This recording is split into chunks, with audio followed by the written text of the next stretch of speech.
Okay, welcome everybody back to Steve Talks Boxing X, STBX. And this week we were going to talk about a boxer's card this weekend, which was the Buatsi versus Azeez fight, but obviously it has been postponed just this today with Azeez suffering from a back injury. But as they say, the show must go on. And this week we got Nigel Hinds joining me on the show. Thanks for coming on, Nigel. No, thank you for having me, Steve. Much appreciated. Brilliant. Yeah, appreciate you coming on. We're still going to have a general chat about things, just what's going on really in the boxing world at the moment. And my first question would be is, as a boxing fan, how disappointed are you in this news? Obviously, the postponement of the fight for Saturday. I am I'm disappointed. I'm very disappointed. I was very much looking forward to seeing the Buatsi Azeez fight, because both are on winning streaks at the moment, and with Azeez being the European champion and all, it would have been a very good barometer to see how far he has come, because he's Yeah. literally just come out of nowhere recently. You know what I mean? So it would have been a very good fight. I Right. feel a very good Yeah. fight. Yeah, well, I had all my questions all ready for you, Nigel, all prepped, and then obviously last minute change around. Yeah. I even had in my opinion, I thought there's a brilliant card, Lowell Mm. versus Chamberlain on it as well. And I thought Yes. the Buatsi Azeez, I thought that's a 50-50 fight if you ask me. And I Mm. think that's what intrigued most fans, maybe. What did you think then? I know it's obviously not happening at the moment, but. Yeah.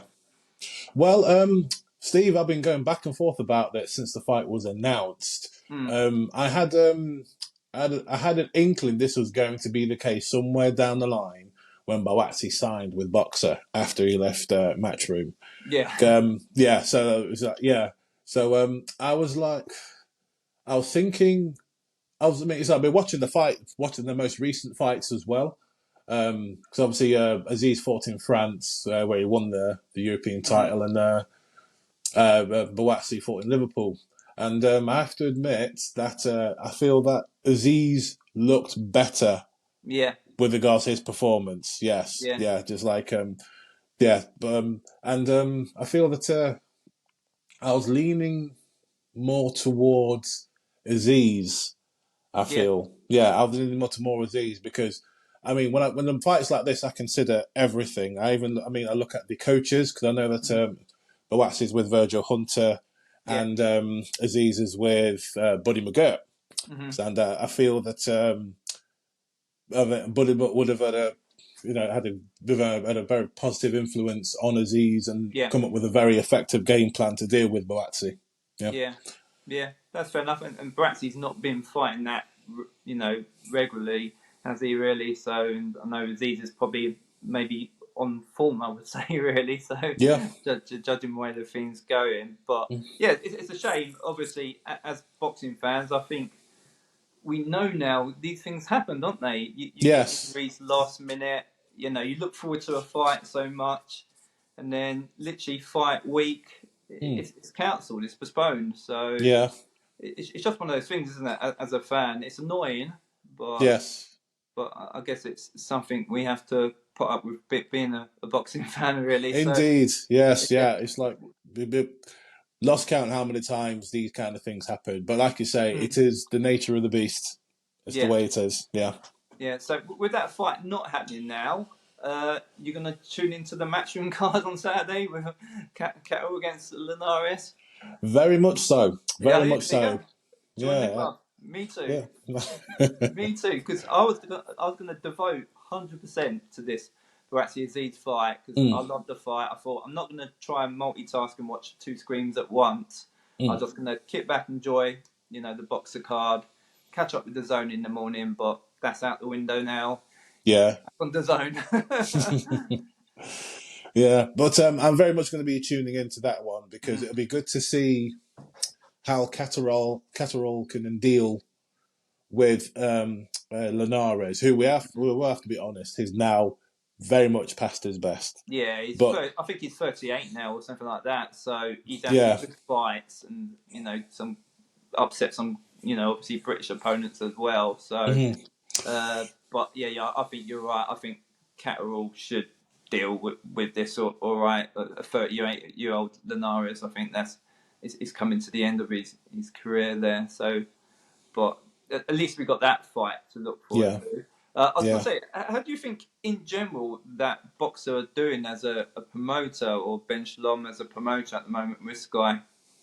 Well, prior to the recent news, Steve, I don't know if you're Hmm. privy to this about Boxer landing that deal with NBC Sports in America. Yeah, massive. Hmm. Yes, which that came out of left field. I was not expecting that in the No, slightest. especially because all the American connections sort of are disowning boxing at the moment, ain't they? So. Very much so. Very much so. Yes. I have to admit, prior to this news, I was a little bit disappointed with Boxer. I feel that they could have done. I feel that they could do a bit more because it Mm, feels like someone like an Adam Smith would be mm, able to help steer the ship somewhat. yeah, yeah, Because because I feel that with a Boxer, as with a lot of other stables, whether it be Top Rank, PBC, Matchroom, and other promotions, they tend to have like at least one or two stars within their stable. Okay, yeah, and I feel with Boxer, I don't see that. You've got some yeah, recognisable fighters and some recognisable names, yeah. but They've not got like, that household name, have they? Yet, I don't yes, think what you can say, pitch it and say, yeah, that's a box office star, because the pay-per-views that Sky and Boxer have, they've both been Eubank Smith, haven't they? So yes, uh, they've not got that pay-per-view star. Maybe Adam Azeez in a mm, few years, maybe he yes, may be that pay-per-view star, but I agree with you. I don't think they've got that pay-per-view household name, what you recognise on the street and say, look, mm, there's Fraser Clark over there, something like yeah, that. yeah, exactly, Mm, yeah. And I feel that this is the opportunity. I mean, obviously with this new deal with NBC Sports, mm-hmm. who, funnily enough, that's where PBC were a few years back, and that didn't work out. So this is Yeah, a it's golden op- interesting. It isn't. Oh yes, it's a golden opportunity for Boxer because that opens up. There's like a whole plethora of fights, transatlantic fights, right there. So Yeah, because at the moment, if you ask me, obviously I've got Sky Sports as well, and a lot of the good fights with Sky Sports are coming from Top Rank. A lot of people yes, would say that as well. I imagine, mm, I know boxers, they've been in the game, what, coming up a couple of years now, really, yeah, with Sky Sports. They should be making hopefully moves now, shouldn't they? Really? So. I think so because I mean Sky is like the biggest sports platform in the UK. Yeah. Hmm. So you'll have a lot of eyes on Sky Sports, and you would have thought with the boxing would be much healthier. But Yeah. that being said, I do feel that, like you say, boxing's only been around a few years, so you do expect some teething problems in the beginning. Yeah, I Yeah, just think they've been unlucky as well, because you can't help, fighters pulling out of fights, injuries and no, stuff like that. It's just out of your hands, isn't it? The yes, promote the promoter's worst nightmare. You just tear out your hair. Thinking, what can I do? mm, It's out of their hands. yeah. I was going to say, how do you think how boxing is doing as a general at the moment, like as a sport? Well, as a sport, it's like when Mm. when when asked that question, I take stock of it worldwide, not just in Britain Yeah, I'm just saying as well. globally. Yeah, Yeah, what's British are seeing. I'm just saying, yeah. how do you think it's doing as a sport? Is it healthy at the moment? Do you think I'd say it's it's healthy, but I think we've seen healthier years, healthier? basically. Yeah. Yeah, Okay. yeah. And it's like with the recent fights with Canelo versus Jamel Charlo, Hmm. that didn't help things at No. all. I don't feel that put a dampener, Yeah. especially for the US boxing. Yes, but I was looking forward to that fight. I thought it was going to be a real, exciting fight. But Chiletto went in there just survival mode, didn't he? Really. he So did, it was he did. boring. It was boring. It was yeah, it was a terrible watch. It really, really Yeah. was. Yeah, Mm. and yeah, but then recently we had the Tim Tszyu versus Mendoza. Yeah. That was a good fight. That Yeah. was yeah, yeah. Yeah. What about with all, like, there's been lots of drug taking, these boxers getting caught. Mm, Quite a few high profile boxers now, sort of Conor Ben coming back. Yeah. There's still that sort of aspect about the sport. It's kind of negative, isn't it? Really. So. It is. It is negative, and I almost take a cynical viewpoint on it, Steve, where it's like it's kind of good in a way where you're noticing more now fighters getting caught, where in the past not so much. Yeah. So Do you think that's a good thing then? That we're catching these people now, rather than maybe years ago it was brushed under the carpet. Maybe like stars like Canelo maybe got away with it too easy. yeah. Well, I think it's good that people are getting caught. It's just a case of what is the most fitting punishment, because I think I kind of think that there's it wouldn't be out of the realms of possibility that quite a lot of fighters may be on some sort of substance, Yeah. maybe just to play catch up with the rest. Who knows? Who Yeah. knows? It's like Yeah. yeah, that opens up a whole can of worms there, It's Steve. it's a whole massive Yeah, conversation. yeah, I take it as a positive that they're actually catching these people. yeah. But you're right. There's got to be more structure to it. There's got to be more stricter, bans. Yes, It's got to be better procedures. Even with the whole Conor Ben thing, if you ask me, the whole thing's been a complete mess definitely. with the British Boxing Board. Everything it's been a complete mess, hasn't it? Really, you don't Mm. know who to believe, do you? Who do you Yeah. believe? So in this sport, like I said, a lot of negative surrounds it. Mm. There's obviously a few people lying Yes. along the way. So, but I don't want to name names, but obviously it doesn't do the sport good when you got this in there, really. So, and I might as well touch on the subject now as well. Social influencer boxing. Are you for it? Are you against it? Especially after this weekend's, should I say, show or circus? Maybe circus show. I think circus show is probably the most appropriate, I would say. Mm. Up, at first, I was very much because I'm a diehard fan, as are you, Steve. So Yeah. I was very much staunch against it, and I was like, "Oh, this is bringing boxing into disrepute." And then I caught myself and I realised, well, boxing does a good job of it by itself without the social influencer Yeah. boxing thing, with all these strange rulings and certain fighters winning certain matches. Rolly Romero against Barboza comes to mind, Yeah. yeah. But Yeah.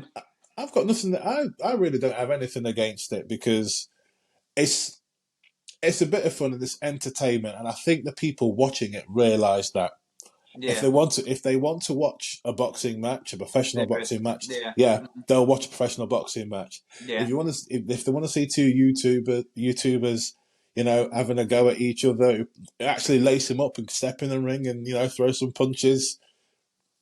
Why, So they're be not. it. Yeah. Yeah, so be it. Yeah. I'm kind of on the fence with it. I was really negative against it, and Mm. then I thought, well, there is a positive to it. It's bringing new fans to maybe who cross over to boxing, who may even Mm. go to a gym and put on some gloves. You never know. So Yeah. I'm still kind of on the fence. But when I see stuff like last weekend's fights, I kind of like, Yeah. I'm not for it. No. It flips me around again and thinking, Yeah. but I'm on the fence with it at the moment. But it's certainly obviously making loads of money. I think it's 1.3 million pay-per-views or something silly like Yeah. that. Something similar like that. Yeah. So as long as they're going to keep getting those pay-per-view numbers and the money in, I think it's going to be here to stay for a while. I think, Nigel. Yes, Yeah, I'm in agreement with you there, Steve. I think it's going to be here for a while. Like you say, yeah. those recent numbers, Mhm. I'm sure the people at DAZN will, be very happy with that. And Yeah. yeah, I think we're going to see more down the line, definitely. Yeah, 100%. Okay. I was going to say, I always ask my guests with a couple ending questions. I've kept this as a theme until these Mm. actual fights happen. I'm going to keep asking everyone who comes on the show. Yeah. How hopeful are you in we're actually going to see Fury versus Usyk? Good question. I'm very much sitting on the fence with it, Steve, to be honest with you, Yeah. because it seems to me, out of the two parties involved, it is the Fury side who appear to be the most problematic. Yeah, And yeah. But yeah, apparently they've got a signed sort of contract there. So yeah, some sort of signed contract. I don't know what's on it. yeah, exactly. So I feel that until I see a venue, which is obviously going to be in Saudi Yeah. Arabia, a Mm. date, and you know, bar seeing them doing their entrances to the ring, Steve. It's like, Yeah. well, at that time, I'll believe it You because believe it's there's, going to happen. I think yeah, that's the problem with this fight. A lot of fans are the same. They're mm, just like, we've seen so much about the fight, and they're just sick of it now. They just want it to actually happen. So, yeah, and like you said, until they actually see them people walk into the ring, you know, they're sick of all the talk. They just want to see the fight, don't they? yeah, So yeah, it's got to that stage when the talk's too much. yes. Uh, yeah. Also, is my other question on AJ versus Wilder. Did you think Mm-hmm. that's happening again? I heard recently Eddie's delayed it again. Obviously, it's not happened December, but he's pitching maybe later because he wants AJ to fight in December. So, are we going to see that fight? Um, I'd like to. I want to see it. Put it that way, Steve. I still want Mm, to see it, even after all these years. I still want to see that fight yeah, because, yeah, it's a cracking fight, isn't it? yeah, it is. It is because you got Wilder's right hand, and you got AJ, who is the more like complete Mm, boxing, more complete boxing package. You want to mm, see which will give, you know what I mean? Very yeah, much the irresistible force against the immovable object yeah, type of, kind of yeah. go, you know? Do you think Eddie's delaying this because he knows if AJ loses against Wilder, it's game over, really. And if he loses badly, I think it could be game over. Do you think Eddie's delaying this or just stringing it out a bit? I don't know. Another fight. Well, I think, questions. well, I recall a few months ago, I mean, back when AJ fought back Jermaine Franklin, that they were Yeah, talking about having like 3 fights this year, and they were already talking about having a fight made around about December time. So I feel that this is more of an influence from AJ side of things, who wants to be more active because in recent years that hasn't been the case at all. He's probably fighting yeah, once a year, and obviously he's in his mid-30s now. Has recently celebrated his 34th birthday, so he knows if he's yeah, going to get his belts back, then he needs to be more active. He needs to be yeah, sharper, yeah, and yeah, that's what I feel. yeah, So yeah, but I think Wilder AJ early next year, it certainly is likely. We can't rule it out just yet. yeah. Just fingers crossed on it. I think. 'Cause I think Yeah, all the fans want to see it, and it'd be great to see that in the UK as well. yeah, I think definitely. it. AJ's a really good ticket seller still. I think he could easily sell out a stadium for that one. I think so. If I may interject there, Steve, you don't mind me saying this. Like, with regards to this fight, like I said, we all know it should have happened years ago. Mm-hmm. Okay, when Wilder had a WBC and AJ was a unified champion, and they could have done the transatlantic, like one fight in the UK, one fight in the Yeah, US, and it would have done huge numbers, yeah, huge numbers, yeah, and definitely. they certainly missed the trick on that. They Yeah, really, really did. Yeah. maybe left it too late. It's one of them ones what go on, and Oh it sort yeah, of lose yeah, its sizzle, doesn't it? Really. indeed. So, Yeah, yeah, we're almost stepping into like Spence Crawford type of territory where we had to yeah. wait a few It went on years. for ages. Yeah, Yeah, yeah, yeah. yeah. It went on too long. No, that's great. Okay, well, that's it for this show. Obviously, slight change in questions. Appreciate you, Nigel. Late schedule. They're jumping on. Them questions I had to send you earlier. So, but I appreciate you coming on the show.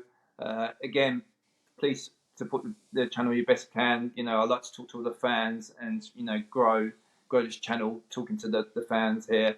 And I guess everyone will be back watching the DAZN on Saturday night. So get your beers and snacks in as soon as, and obviously try enjoy the fights on Saturday anyway. So, but I appreciate your time, Nigel. Thank you for having me, Steve. No worries at all. Thank you, Nigel. Bye. Thank you. Bye.